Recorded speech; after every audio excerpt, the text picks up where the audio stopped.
Not too long ago, I made a video about how you should not build around your commander, and instead make a deck that can function without your commander in play. Now, I got some comments there asking about my thoughts on Voltron as a deck archetype, where your entire deck is entirely built around your commander and nothing else. So this is a bit of an extension to that previous video, how do you build and play Voltron? Voltron is named after the show, where a bunch of robots combine to make a big robot. Traditionally, you would attach a bunch of auras and equipments onto your commander to build one super strong creature, ideally on your commander so that you can knock your opponents out by just dealing 21 damage. So here I'll tell you how to build a Voltron deck and some of its common weaknesses and how to play around them. But before I do all of that, if you like videos like this, consider subscribing. Thanks. Voltron can be built in any color combination, even colorless. Part of that is because equipment, which is a common type of card for Voltron decks, are colorless. So really, you could build any commander into a Voltron deck. Just slap a bunch of equipments on any legendary creature and then boom, Voltron. Now, each color is a little different and some commanders are better than others. So let's get into that. Now, colorless probably isn't the best option because you just don't have as many support cards. But you could build a colorless Voltron deck. Liberator, Urza's Battlethopter, and the new Sir Ginger are able to give themselves tons of counters, and then suiting them up with powerful equipment like Commander's Plate can let you get in for a ton of damage. And although I've seen some pretty sweet Battlethopter decks, let's say you wanted to add a few colors to your deck. What do the other colors give you? Well, white Voltron decks often focus heavily on auras or equipments since there's a lot of synergy for that. Equipments have the benefit of sticking around after your commander is destroyed, and auras with totem armor can help keep your commander in play. Cards like SRAM and Light Paws make excellent Voltron commanders. Even though the commander itself is not a high power card, the card advantage they provide lets you cast many spells to buff them up and get that 21 commander damage pretty easily.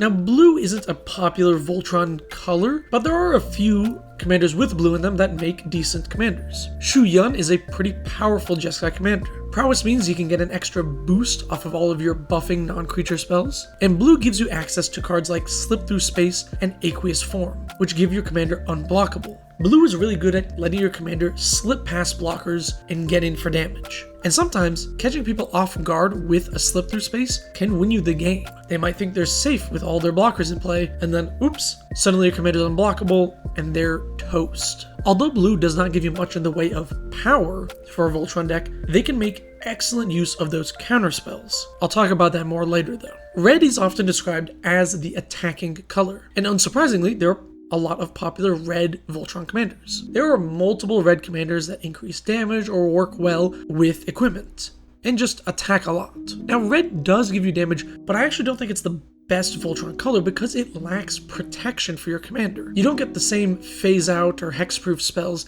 that you do with other decks. Black is also an interesting color for Voltron. One thing black can do is give infect to your commander, which means you only need 10 power, not 21, to take someone out of the game. Plus, there are other cards like Hatred, which can give you huge bursts of damage. There's also cards that buff things based on the number of swamps, which can be good, but other than that, Mono Black doesn't have too much support for Voltron. Now, green has access to some of the most +1/+1 counter synergy, and counters are a great way to pump up your commander, because in a pinch, you could put the counters on any other support creature you have to swing in with that. Although, you don't really want to be putting counters on your Birds of Paradise unless you're really desperate. And green has access to commanders like Thrun and the other Thrun, which make a resilient Voltron deck. Which brings me to the weakness of a Voltron deck: its lack of resiliency. These decks are the epitome of putting all your eggs in one basket. If you cast your commander and spend all these resources making it bigger just to get a kill by a Doomblade, then you immediately fall so far behind, your deck will really struggle to keep up. And I know there are cards that give your commander indestructible or hexproof, but a lot of those equipments still cost mana, so casting your commander, playing the equipment,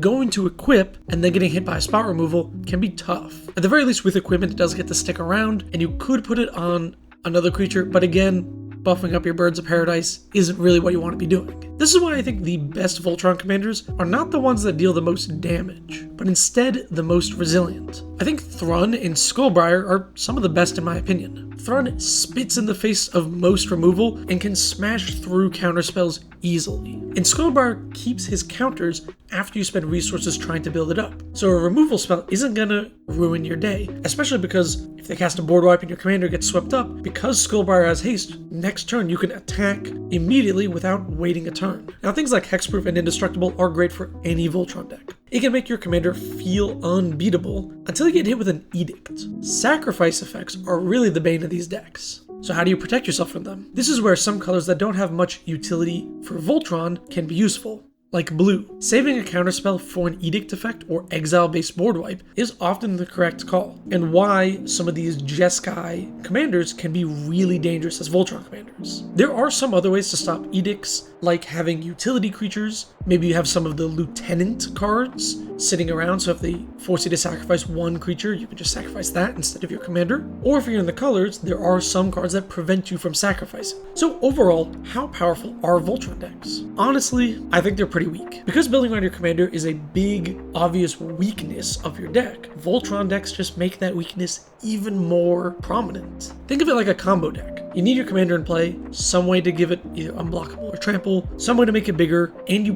probably need protection, and then you're ready to win. But your combo doesn't win you the game, it takes like 6 turns, and unlike other strategies where you might have many creatures that are dangerous, like a token deck, you only have one creature that's dangerous, which makes you the most susceptible to removal. Also, a lot of players like to spread out damage so they don't draw the ire of any one player. I'll hit this player, and then the next player, and the next player each turn. But damaging people around the table doesn't really work for Voltron. With this deck, you need to pick who has the best late game and exclusively hit them so you can get that commander damage racked up. But then you end up in this kind of situation where they have to really gun for you because you're going for them. If you split up damage, it becomes harder to win, but then if you don't split up damage, you have this nemesis you have to deal with. That said, even though I think Voltron is relatively weak, I think it can be a fun deck building challenge to make a resilient Voltron deck. And if you stay tuned, I have another video coming out that will be on a budget Voltron deck. Speaking of budget, how expensive are Voltron decks? I think this kind of depends. Since equipment decks are fairly popular in Commander, and some equipment does see play outside of Commander, if you go that route, a lot of the best equipment cards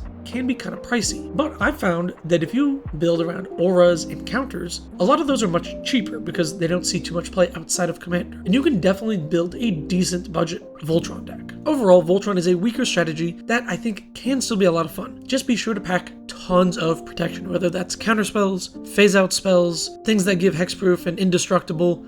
Pack your deck with them, you're gonna need it. And although to be optimal, you do need to focus down one player, keep in mind that sometimes you'll quickly knock one player out of the game and then get slowed down by one of the other decks, and the game can kind of drag out with one player knocked out of the game early. And I do understand that that is a scenario that some players want to avoid, and Voltron does lend itself to that happening, so keep that in mind. That's all I have to say about Voltron decks. Hopefully I've provided some helpful advice here, and maybe you're willing to try out a Voltron deck. Look out for that other video about a Voltron build soon, and if you are a Voltron deck veteran, let me know your favorite commander in the comments below. Thank you so very much for watching. Subscribe for more.